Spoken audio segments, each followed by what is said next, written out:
नमस्कार, मैं हूं आपके साथ मयंक। तो क्या ईरान के परमाणु बम से डर गया है अमेरिका? क्या ईरान के एटम बम के डर से अब तक अमेरिका ने हमला नहीं किया है? देखिए, आज मैं आपको पहली बार वो सबूत देने जा रहा हूं, पहला ऐसा खुलासा जो शायद आप पहली बार सुन रहे होंगे, जो इस बात की ओर इशारा कर रहा है कि या तो ईरान ने एटम बम बना लिया है या उसके बेहद करीब है और शायद अगले 1 या 2 दिन में टेस्ट हो सकता है। अब ये क्यों कही जा रही है ये बात, इसका पहला सबूत देखिए, बड़े गौर से सुनिए, बेहद खास बात। एक फैसला लिया है अमेरिका ने, ट्रंप एडमिनिस्ट्रेशन ने, और फैसला क्या है ध्यान से सुनिए। एक प्लेन है जिसका नाम है WC-135R कांस्टेंट फिनिक्स। ये एक प्लेन का नाम है, ठीक है। ये प्लेन अमेरिका से भेजा गया है मिडिल ईस्ट। अब इस प्लेन का काम क्या है?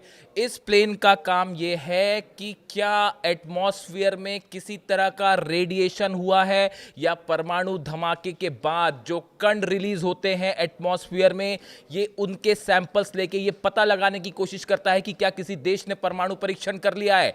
बड़ी खबर, समझे आप इस बात को। अमेरिका की तरफ से ये प्लेन भेजा गया है मिडिल ईस्ट, शायद ईरान के लिए। अब कैसे एंटर होगा वो भगवान ही जाने, लेकिन जो है ये प्लेन भेजा गया है इस बात का पता लगाने के लिए कि क्या ईरान के एटमॉस्फेयर में किसी तरह के वो पार्टिकल्स हैं जो एटम बम के धमाके के बाद होते हैं, क्या किसी तरह का रेडिएशन है।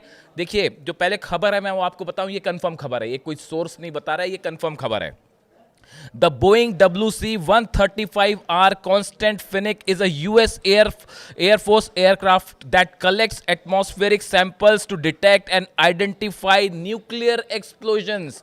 न्यूक्लियर धमाके के बाद जो कण रिलीज होते हैं, ये उनका सैंपल्स लेता है एटमॉस्फेयर से, सैंपल लेके जाएगा और ये पता करेगा कि क्या भाई उस देश ने न्यूक्लियर टेस्ट तो नहीं कर लिया। अब ये प्लेन भेजा गया है। देखिए, अब्राहम लिंकन मौजूद है, दूसरा ब्यूटीफुल आर्माडा जिसको ट्रंप कह रहे हैं वो रवाना हो गया है, कह रहे हैं शायद दूसरा भेजना चाहते होंगे एयरक्राफ्ट करियर। इसके अलावा 5-6 बड़े डिस्ट्रॉयर्स तैनात हैं, सबमरीन्स तैनात है, 20 देशों की फोर्सेस तैनात है, F-16 तैनात है, F-35 पहुंच चुके हैं, B-2 बॉम्बर्स के डिएगो गार्सिया पहुंचने की खबर है, B-52 बॉम्बर्स भी पहुंच रहे हैं। लेकिन इन सब के बाद भी अमेरिका अब तक हमला करने की हालत में नहीं आया है ईरान के। इसकी क्या वजह है और क्यों इन सब जमावड़े के बीच ये एयरक्राफ्ट भेजा गया है जो बोइंग कंपनी बनाती है, WC-135R कांस्टेंट फिनिक्स? ये प्लेन ये पता लगाने के लिए भेजा जा रहा है कि क्या कहीं ईरान ने पिछले कुछ दिनों के अंदर न्यूक्लियर बॉम्ब तो नहीं बना लिया, वरना पता चला आपने हमला किया और लेने के देने पड़ गए। ये डर सता रहा है। क्या ये डर सता रहा है अमेरिका को और डोनाल्ड ट्रंप को कि ईरान के पास अगर किसी तरह का वेपन ऑफ मास डिस्ट्रक्शन या फिर कहें परमाणु बम हो छोटे आकार का? देखिए, इस तरह की खबरें आई थी कुछ समय पहले, इसकी कोई पुष्टि अली खामने साहब के ऑफिस की तरफ से नहीं हुई थी, ना ईरान ने इस पे कुछ कहा। ईरान क्यों कहेगा? कौन सा देश ये बताएगा कि हमने परमाणु हथियार बनाना? ये अपने आप में सोचना भी बड़ा अजीब व गरीब बात है। खबरें इस तरह से आई थी कि ये जो जंगी हालात है इसको देखते हुए ईरान में स्मॉल स्केल के छोटे परमाणु हथियार बनाने की परमिशन दे दी गई है, इस तरह की खबरें आई। अब देखिए, इसके बीच बाद में जिस तरह से डेवलपमेंट हुए और अब ये आमने सामने हैं ईरान की फोर्सेस और अमेरिका की फोर्सेस, इस बीच में ये खबर आना कि अमेरिका इस प्लेन को भेज रहा है। देखिए, इस समय एक तो बड़ी जबरदस्त वॉर प्रैक्टिस कर रहा है अमेरिका 20 देशों के साथ मिलकर। 20 देशों के साथ युद्धाभ्यास हो रहा है। कहाँ पे हो रहा है? ओमान की खाड़ी में, इंडियन ओशन में, और बताया जा रहा है कि अब्राहम लिंकन अब फारस की खाड़ी के करीब पहुंच चुका है। अब प्रैक्टिस किस बात की हो रही है? प्रैक्टिस इस बात की हो रही है साहब कि हर तरह से मामला फुल प्रूफ हो जाए कि कहीं हमने जंग कर दी और उसके बाद ईरान ने जब बैलिस्टिक मिसाइल्स मारनी शुरू करी तो हमारा अगर एयर डिफेंस नहीं रोक पाया तो फिर बड़ी तबाही मच जाएगी। क्या सऊदी और क्या कतर और क्या बाकी देश, कुवैत का क्या होगा और सीरिया का क्या होगा और इराक के बेसिस का क्या होगा, वो सबके सब मुश्किल में पड़ जाएंगे। तो अब ये प्रैक्टिस हो रही है मिलके कि भैया सामने से जो मिसाइल आएगी उसको रोकना कैसे है। उसको मिलके 20 देश जो मिलके हैं ओमान की खाड़ी में वो युद्धाभ्यास कर रहे हैं। और आगे बढ़िए, इलेक्ट्रॉनिक इंटेलिजेंस वाले कई प्लेन भेज दिए गए। जो अमेरिका से यूरोप के लिए आए, यूरोप आए, यूरोप के बेसिस से आया, वो मिडिल ईस्ट आ रहे हैं कि किस तरह से जो है सर्विलांस किया जाए, ईरान के जो जितने हथियार हैं किस पोजीशन पे हैं, उनकी लोकेशंस पता लगाने के लिए जो है वो एक जद्दोजहद शुरू हो गई है कि कहाँ से कौन सी मिसाइल दागेंगी। उसने पता चला कि 600-700 खैबर मिसाइल्स तो बॉर्डर पर तैनात कर रखी है। और फारस की खाड़ी में तो आपने देख ही लिया, मैं आपको पिछले वीडियो में बता चुका हूँ कि फारस की खाड़ी में इतनी ज़बरदस्त बॉर्डर ड्रिल कर रहा है ईरान, वो इस पे पहुंचा हुआ है बिल्कुल कि हम बंदी कर देंगे फारस की खाड़ी। तो वहाँ पे उसने अपनी अलग मिसाइल स्थान रखी है और जितने एंटी शिप मिसाइल्स हैं वो तैनात कर रखी है और अपना जो है ड्रोन करियर जो है वो भी उतार रखा है। इसी बीच में अब ये इलेक्ट्रॉनिक इंटेलिजेंस विमान जो होते हैं सर्विलांस वाले, ये भेजने की खबर आ गई। अब इसी बीच देखिए एक और बड़ी खबर, Marco Rubio foreign secretary America की, इनकी तरफ से दो बड़े इंटरेस्टिंग बयान आए। पहला इंटरेस्टिंग बयान ये आया कि साहब हो सकता है ईरान ही पहले हमला कर दे। यानी अब ये डर भी सता रहा है कि अगर ईरान ने पहले हमला कर दिया तो क्या करना है। वो भी अपने आप में कल ही बयान दिया है ईरान ने कि भाई अगर हम पे हमला होता है तो हम तेल अवीव के दिल पर हमला करेंगे, चीर के रख देंगे। ये बयान IRGC की तरफ से आया है और बेहद करीबी हैं अली खामने साहब की, उनकी तरफ से बयान आया कि हमारा पहला टारगेट जो है वो तेल अवीव होगा अगर हम पे जरा भी हमला हुआ, चाहे छोटा हमला चाहे बड़ा हमला।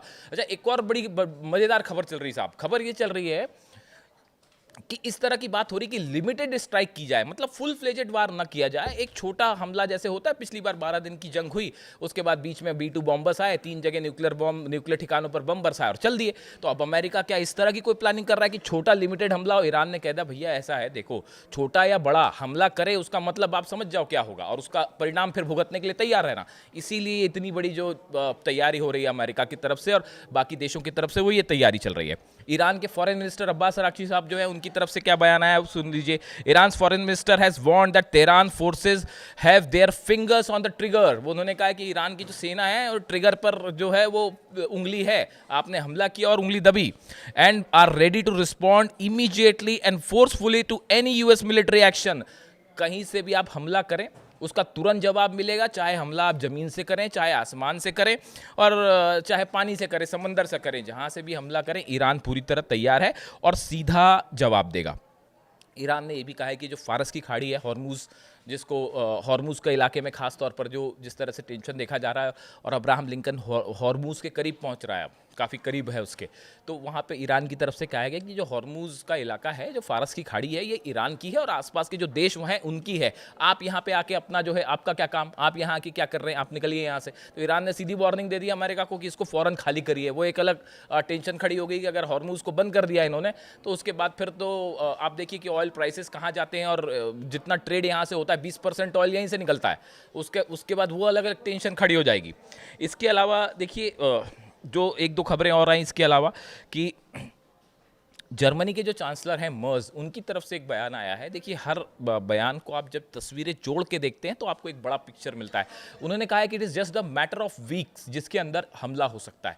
यानी अब बात देखिए किस लेवल पर आ गई है, बात इस लेवल पर आ गई है कि हमला होना तय है, बस ये बचा है जानना कि हमला कब होता है और पहले ईरान करता है या अमेरिका करता है। जर्मन के चांसलर भी ये कह रहे हैं कि बस कुछ ही हफ्तों की बात और है और हमला हो जाएगा। अब देखिए इसमें एक बहुत बड़ी इंटरेस्टिंग बात है।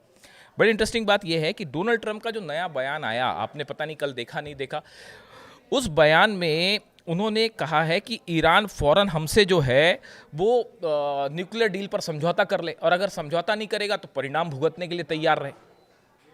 अब इसको लेकर देखिए मैं अपना एनालिसिस बताऊं उसके पहले आपको जियोपॉलिटिकल एक्सपर्ट हैं स्टेनली जॉन, इनकी तरफ से एक बयान आया है, पहले मैं आपको वो समझाता हूं। स्टेनली जॉन ने लिखा है कि डोनाल्ड ट्रंप बार बार गोल पोस्ट बदल रहे हैं, he is changing goal post. पहले वो कहते रहे डोनाल्ड ट्रंप की धमकियों को अगर आप डिकोड करें, उनके बयान आप समझिए। देखिए कोई भी शख्स या अमेरिकन प्रेसिडेंट या कोई भी बड़ा नेता जब बयान देता है तो जो जानकार होते हैं वो उनके बयान का नेचर समझने की कोशिश करते हैं कि भाई सामने वाला किस नेचर के बयान दे रहा है, उसके पीछे उनकी मंशा क्या है। अब आप समझिए, डोनाल्ड ट्रंप अभी तक ये बात करते रहे कि प्रदर्शनकारी जो हैं उनको बचाने के लिए हम हमला करेंगे और ईरान में जो है वो प्रदर्शनकारियों पर हमले हो रहे हैं, अत्याचार हो रहे हैं, अगर फांसी दी जाएगी तो हम हमले करेंगे। यानी डोनाल्ड ट्रंप का मुख्य केंद्र क्या था? ईरान का प्रदर्शन। अब अचानक कल डोनाल्ड ट्रंप ने अपना स्टैंड चेंज कर लिया, अब वो ये कह रहे हैं कि ईरान फौरन न्यूक्लियर टेबल पर आए। तो देखिए गोल पोस्ट चेंज हो गई, यही कह रहे हैं, ये कहना है जियोपॉलिटिकल एक्सपर्ट है स्टेनली जॉन का। उन्होंने जो लिखा है मैं उनके शब्द बता दूं। Until now Trump was talking about the protesters but today he said time is running out for Iran to make a nuclear deal. अब वो प्रदर्शनकारी से न्यूक्लियर डील पर आ गए हैं Trump. If Trump had obliterated Iran nuclear, ये obliterated word तब से पॉपुलर हो गया जब डोनाल्ड ट्रम्प ने व्हाइट हाउस में कहा था कि हमने ईरान के जितने परमाणु ठिकाने हैं उनको हमने पूरी तरह से खत्म कर दिया। ऑब्लिटरेटेड मतलब पूरी तरह से खत्म हो गए। अब देखिए जो स्टेनली जॉन है ये क्या लिख रहे हैं। If Trump had obliterated Iran's nuclear program in June 2025, why does he want a nuclear deal in January 2026? अगर आपने जून 25 में तीनों परमाणु ठिकाने खत्म कर दिए थे, सब कुछ तबाह हो गया था आपके हिसाब से, आप ही दावा कर रहे हैं, तो फिर अब आप न्यूक्लियर डील किस बात की करना चाहते हैं? So what is the agenda? Donald Trump is changing his position, और ये पिछले 24 घंटे में पूरा नेचर ऑफ जो कॉन्फ्लिक्ट है यही चेंज हो गया, और जो असलियत थी वो सामने आ गई कि भाई पिछली बार जो है, अब ये सब मान के चल रहे हैं पूरे दुनिया भर के एक्सपर्ट, जो भी न्यूक्लियर मामले का जरा भी समझदार जानकार है वो ये मान के चल रहा है कि ईरान का न्यूक्लियर प्रोग्राम सेफ था, उसको कोई बहुत ज़्यादा नुकसान नहीं हुआ है। जो यूरेनियम है 400 kg एनरिच्ड वो भी सेफ है, और ईरान बेहद करीब है। अब देखिए बड़ी खबर ये है कि ये जो प्लेन्स भेजे गए हैं, कल मैंने आपको अपने पिछले वीडियो में बताया था कि अली खामेनी साहब जो है वो कोम शहर में मॉस्क में गए और वहाँ पे जाके उन्होंने जो है नमाज अता की। ये वो तब जाते हैं वहाँ पे, मैंने बताया ही था कल कि जब ईरान कोई बड़ा फैसला करता है तभी वो उस कोम में जो है जमकरण मॉस्क है, जमकरण मस्जिद जो है वहाँ पे जाते हैं और नमाज अता करते हैं। कल भी यही हुआ। उसके बाद से खबरें चलने लगी थी कि क्या ईरान ने न्यूक्लियर टेस्ट या तो कर लिया है या ऐलान होने वाला है, और या फिर हो सकता है कि 1-2 दिन में कर ले, और ये बड़ा फैसला अली खामेनी साहब कर चुके हैं। और इसी बीच ये खबर आना कि अमेरिका ने वो प्लेन्स भेज दिए हैं जो कि डिटेक्ट करते हैं कि न्यूक्लियर वेपन है या नहीं, WC-135R कांस्टेंट फिनिक्स, ये इस बात का सबूत है कि अमेरिका को ये डर सताने लगा है कि क्या वाकई ईरान के पास न्यूक्लियर बम है, और कहीं ऐसा ना हो कि न्यूक्लियर बम हो और हमला हो जाए और उसके बाद जो स्ट्राइक हो और उसके बाद जो होगा वो फिर आप सब जानते हैं। तो देखिए ये एक बड़ा सिचुएशन फिलहाल अमेरिका और ईरान के बीच, और एक बड़ी खबर ईरान के न्यूक्लियर प्रोग्राम को लेकर। इससे जुड़ा जो भी अपडेट होगा मैं आप तक पहुंचाऊंगा। वीडियो कैसा लगा कमेंट करके बताइए। Thank you so much.